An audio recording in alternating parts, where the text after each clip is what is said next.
Hi, it's the Broker That Gratitude Guy. Support groups. I was fortunate enough to be in a television program yesterday, and one of the producers, before I went on the set, was asking me, what's something you're grateful for you haven't brought up much on your videos? And one of the things that popped into my mind was support groups.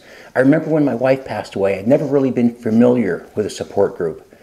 And I went to a support group, and gosh, I went every week for probably a year or two, and I realized not only the power of gratitude, but when you add that with the aspect of community, what a huge thing that can be. Here are people with shared experiences. Nobody can walk in the exact same path in the exact same shoes as somebody else, but we can walk in a parallel path. And when I would sit there and watch these people and listen to their stories, and they would listen to mine, there was nothing more validating than the nodding of the heads. And I would say I'm having such a hard time. It's difficult for me to process this, to deal with how my sons are asking about where their mother is or whatever it is. And you watch these nodding heads.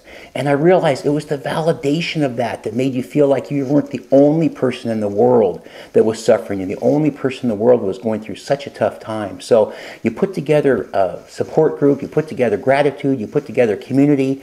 Finding like-minded people, it's just an unbelievable combination to help you through some of the tough times that happen during life. So think about your support groups, whether they're legitimate or actual support groups, or just your community of friends, your people in your life that will listen to you and help you. It makes such a big difference. Be grateful for that. Be grateful for all the things that you have in your life that are so good, and don't worry about the things that you don't have.